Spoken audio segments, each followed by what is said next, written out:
Samantala, matapos magbigay ng pahayag si Interior Undersecretary Felicito Valmosina ng Department of the Interior and Local Government o DILG sa mga opisyal ng barangay hinggil sa magiging papel ng mga ito sa People's Initiative na mainit ngayon na pinag-uusapan sa bansa, nilinaw naman ng DILG na ito'y pahayag lamang ng kalihim at hindi pahayag ng buong ahensya.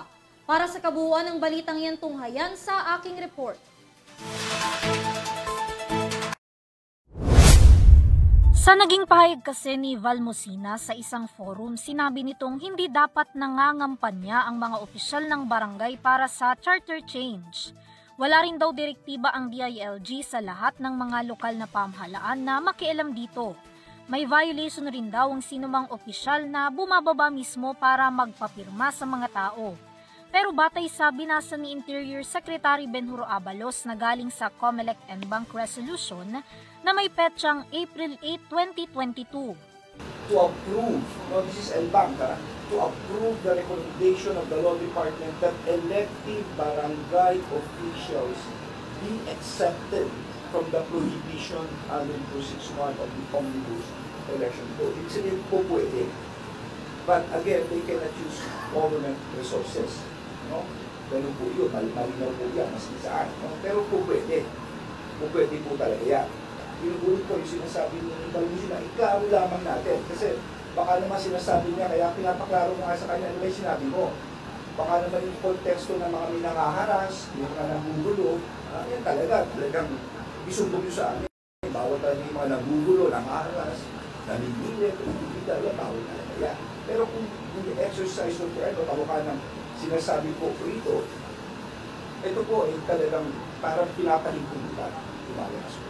Sinabi rin ni Abalos na sensitibong usapin ang People's Initiative o CHACHA, kaya kinakailangang klaruhin ang lahat ng binibitawang salita ng mga opisyal ng pamahalaan, partikular na ang kanilang ahensya.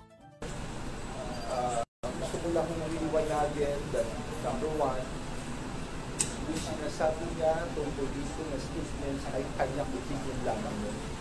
Hindi po ito ang official na stand o posisyon ng DILG. It's a justice opinion and it's not the official stand or position of the DILG with reference to the matter on the role of the barangay officials in this People's Initiative. Kasunod niyan, sumulat na rin daw ang kanilang ahensya sa Commission on Election o COMELEC kung ano nga ba talaga ang tunay na papel ng mga barangay officials hinggil sa nasabing usapin para malinawan rin daw ang lahat tungkol sa tungkulin ng mga nasabing opisyal. Kasabay nito, pinaalalahanan rin ni Abalos ang lahat ng kanilang mga kalihim na nakasailalim sa kanilang ahensya na maging maingat sa pagbibitaw ng mga pahayag na maaaring magdala ng kalituhan sa nakararami. Gayon din ang pagiging responsable sa mga pahayag na hindi sasalamin sa kabuuang imahe ng ahensya. Let this serve as a warning sa lahat ng aming undersecretary na opisyalis that to avoid any confusion. Bago sana magsalita of any issues na very sensitive, at least magtanong muna sa legal department namin. At the very least, kasi we must be responsible for what we say here. Mahirap po yun eh. Otherwise, ma-attribute ito sa departamento. Mabigat po ito. Maski saan sila magpunta, ang dala nila ay ang departamento eh. Kaya sabi naman, ito pag-ingatan po nila. Samantala, naglabas na rin ng clarificatory statement si Valmosina at sinabing ang kanyang mga naging pahayag ay personal lamang daw niyang pananaw at hindi kumakatawan sa buong ahensya ng DILG.